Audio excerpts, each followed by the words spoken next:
ओम नमः शिवाय। हर हर महादेव। आज श्री शिव पुराण उमा संहिता का 23वां अध्याय सुनाने जा रहे हैं, तो आप लोग सुने और उसका पूर्ण फल प्राप्त करें। शिव जी आप पर कृपा रखें, हमेशा आप लोगों के ऊपर सदा खुशी की वर्षा करते रहें। आप लोग भी एक काम कर सकते हैं, अगर हमारे चैनल तक आए हैं और अभी तक सब्सक्राइब नहीं किया है तो प्लीज़ सब्सक्राइब जरूर करिए।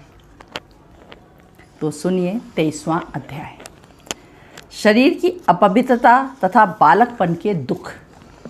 यह शरीर रजवीर के मिलने से पैदा होता है, विष्ठा के गर्त रूप गर्भ में पकता है, उसी कारण अपवित्र है। जिस शरीर की संगति करके पंचगव्य आदि पदार्थ तथा अन्न जल भी अपवित्र हो जाया करते हैं, फिर वह पवित्र कैसे हों।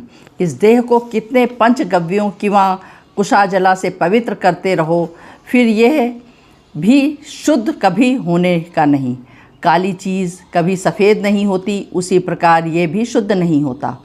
संसार तो इतना मूर्ख है कि अपनी दुर्गंध सूंघते हुए, अपना माल देखते हुए भी वैराग्य नहीं पाता। जो अपनी देह की इन चीज़ों को देखते भालते भी वैराग्य नहीं पाते, तो उन्हें कहीं से भी वैराग्य नहीं मिलने का। यदि गंगा जल एवं मनो मिट्टी से बार बार मांजते रहो, धोते रहो, मरण तक उस क्रिया को न छोड़ो, फिर भी ये शुद्ध होने का नहीं। इसी प्रकार मलिन आत्मा सैकड़ों वर्ष तपस्या से कभी पवित्र नहीं होती। भाव दूषित पुरुष घी तेल से भरकर अग्नि जलाकर परिक्रमा करके उससे प्रवेश कर ले, फिर भी उन्हें उत्तम फल की प्राप्ति नहीं होती। गंगा जी में रहने वाली मछलियाँ तथा मंदिरों में रहने वाले कबूतर आदि पक्षियों की मुक्ति नहीं हुआ करती। ये सब पवित्र स्थानों के निवासी होते हुए भी पवित्र नहीं होते। यदि भावना शुद्ध करके ईश्वर स्तुति हवन आदि कर्म करते करते मनुष्य मृत्यु को प्राप्त हो जाए तो भी ज्ञान प्राप्त हो जाता है। इससे उसका चित्त शुद्ध हो जाता है। ज्ञान रूप जल एवं वैराग्य रूप मृतिका से वो शुद्ध प्राप्त कर लेता है। देह तो स्वाभाविक अपवित्र है। इसी बात को पूर्ण रूप से जानकर शुद्ध भावना करके चित्त में शांत धारण कर जो परम ज्ञान पाता है, वही संसार से मुक्ति जीवन है। मुनिराज, मेरा तेरा रूप यह ममता ही दुखों का मूल है। जहाँ ममता का नाश है वहाँ दुखों का भी नाश है। फिर सुख ही सुख है। ममता त्यागने वाले पुरुष ही मुक्त हो जाते हैं। जब गर्भस्थ जीव को ज्ञान होता है तो फिर वह योनि यंत्र की पीड़ा से मुक्त हो जाता है, किंतु उस जीव के बाहर आने पर उसे संसार की वायु का स्पर्श हो जाता है। उसके महाज्वर से ग्रस्त होकर फिर मोह को प्राप्त हो जाता है। उसे पहली बातें सभी भूल जाती हैं, तब तो अपने कर्म छोड़कर ज्ञान भूल जाता है। ईश्वर को भी पहचान नहीं पाता। जीव तो कान रखते भी अपना हित नहीं सुनता, आँखें होने पर अंधा है, तभी तो उनकी बुद्धि पापों से नष्ट हो जाती है। संसार में फंसकर दुख पाता है, तभी तो भगवान शंकर ने कृपा करके मोक्ष साधन के लिए शिव पुराण का वर्णन किया है। बालकपन में चाहते हुए भी जीव कुछ नहीं कर सकता। दांतों के निकलते समय बहुत से रोगों में फंसकर पीड़ा उठाता है। कुमार अवस्था में कानों में दर्द तथा पढ़ने से व्याकुल होकर अनेक दुख झेलते हुए जीव भी अपने कल्याण का रास्ता नहीं ढूंढ पाता। यही तो आश्चर्य है। जवानी में इंद्रियों की प्रवृत्तियों में बल आ जाता है। काम क्रोध आदि जग उठते हैं। न दिन में चैन न रात्रि में निद्रा आती है। स्त्रियों में आसक्त हो अपने शरीर से ही निकलते वीर का बिंदुओं में अपना सुख समझ लेता है। मिष्ठा मल त्यागने से जितना सुख होता है उतना ही स्त्रियों में वीर त्याग से होता है। इस प्रकार से क्षणिक सुख को महासुख समझते हैं। वृद्धावस्था आने पर बाल सफ़ेद हो जाते हैं, सिर हिलने लगता है, इंद्रियां कमज़ोर हो जाती हैं। फिर तो वह क्षणिक सुख तथा स्त्रियों का यौवन उसे अप्रिय हो जाता है। फिर भी यह इस वृद्धावस्था में स्त्री प्रेमी रहे तो भला उससे बढ़कर और कौन मूर्ख है। 24वां अध्याय। स्त्रियों के स्वभाव का वर्णन। व्यास जी बोले, मुनिराज, अब कृपा करके पंचचूर्ण नामक अप्सरा ने जो स्त्रियों के कुत्सित अर्थ कहे हैं उनका वर्णन करो। सनत कुमार जी बोले, व्यास जी सुनिए, अब लोकों में विचरण करने वाले नारद जी ने अपने एक बार पंचचूड़ा नामक अप्सरा को देख लिया। तब तो उसके पास पहुंचकर बोले, सुंदरी आप कृपा करके मुझे स्त्रियों का स्वभाव सुनाइए। ये सुनकर अप्सरा बोली, नारद जी मैं स्त्री होते हुए भी स्त्रियों की निंदा भला कैसे कर सकती हूँ।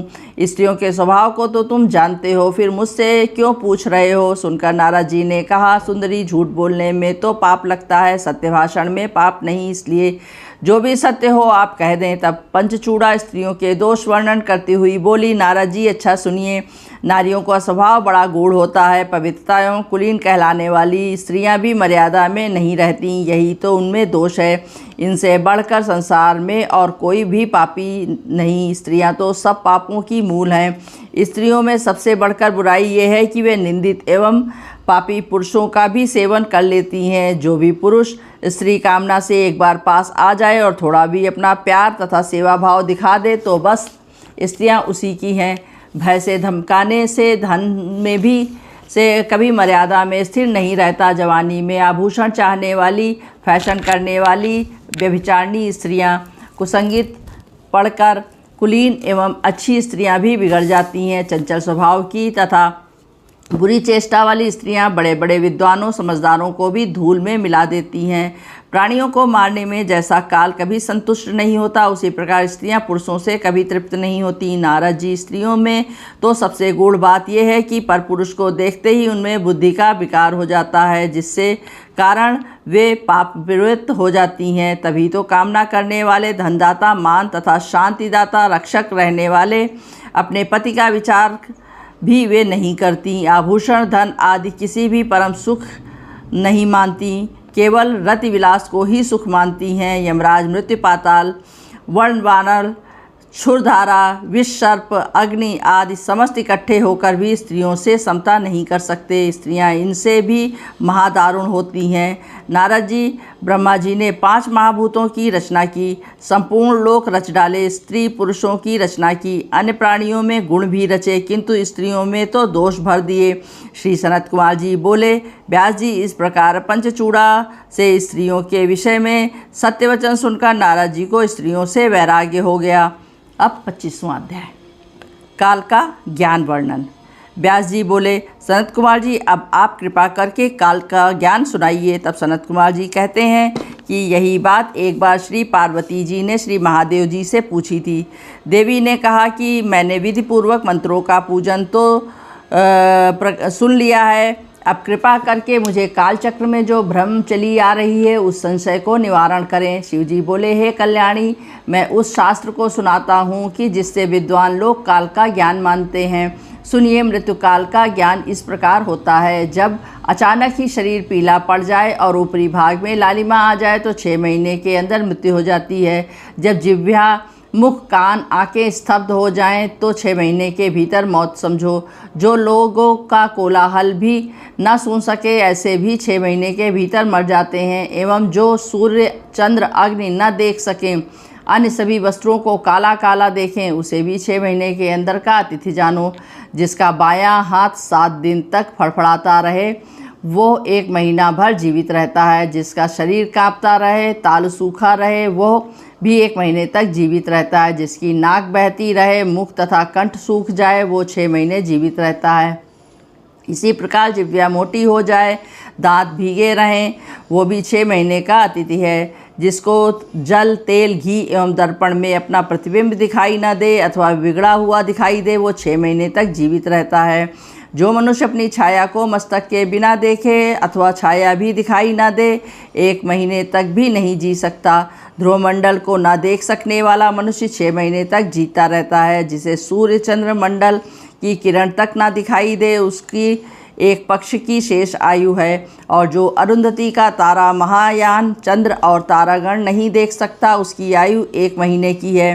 रात के समय इंद्रधनुष एवं दोपहर को उल्कापात तथा अपने समीप गीत और तथा कव्य देखे, उसका जी 6 महीने से विशेष नहीं रहता। जिसे स्वर्ग मार्ग तथा 7 ऋषि नहीं दिखते, वो भी 6 महीने तक जीता रहेगा। वो अचानक ही चंद्र सूर्य को राहु ग्रास रहा है, देखें दिशाओं का भ्रम, वो भी 6 मास तक जीता है। जिसे नीले वर्ण की मक्खी घेर रही हो, उसकी 1 महीने तक मृत्यु हो जाती है। कल्याणी, मनुष्य को यदि अपनी मरण तिथि जानने की इच्छा हो तो वो स्नान द्वारा पवित्र होकर दूध एवं सुगंधित पुष्पों को दोनों हाथों में लेकर मसले, उसके हृदय में उस समय शुभ विचार हों। फिर प्रतिपदा तिथि से तिथियों की गणना करे, हाथों को संपुटाकार कर ले, फिर पूर्व दिशा में मुख करके 108 नवाक्षर मंत्र का जाप करे। अपने हाथ के पर्वों को भी बार बार देखता रहे। जिस पर्व में भ्रमर के समान चिन्ह दिखाई दे, उसी पर्व की गणना क्रम से उसी तिथि को ही अपनी मरण तिथि जाने। हे सुंदरी, आत्मविज्ञान 4 प्रकार का है: क्षण, त्रुटि, लव, काष्ठ, मुहूर्त, दिन, रात्रि, पक्ष, मास, ऋतु, वर्ष, युग, कल्प, महाकल्प। इन्हीं के अनुसार प्रलयंक शंकर जीवों का संहार किया करते हैं। वाम, दक्षिण एवं मध्य इस प्रकार 3 मार्ग हैं। 5 दिनों से आरंभ करके 25 दिनों तक वाम गति द्वारा नाद का प्रमाण है। वामाचरण नाद में भूत रंध्र ध्वजा है। यदि उसमें ऋतु विकृत भूतों के गुण होते हों तो दक्षिणी नाद का प्रमाण होता है। जिस समय इड़ा आदि नारियों का प्राणों को धरती हैं तो 1 वर्ष तक उस प्राणी की मृत्यु होती है। 10 किंवा 15 दिनों तक प्रवाहित होने पर वो 1 वर्ष की आयुवान होता है। एवं यदि दाम ओर की नाड़ी 20 दिनों तक प्राणों को वहन करे तो 6ठे मास मृत्यु जाने। ये 16 नाड़ियाँ 4 स्थानों में रहा करती हैं।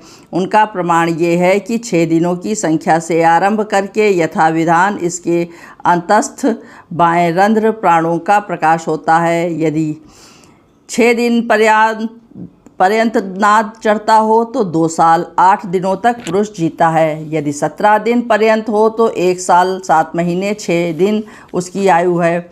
एवं 8 दिनों के भेद से प्राणी 2 साल 4 महीने 24 दिन जीता है। अगर इसी जगह पर 9 दिन तक प्राण वायु का संचार रहे तो 2 महीने ही उसकी आयु है। 11 दिनों तक प्राणवायु का प्रवाह हो तो 1 साल 9 महीने 8 दिन वो जीता है। 12 दिनों से प्रवाहित होने पर 1 साल 7 महीने 6 दिन जीवन है।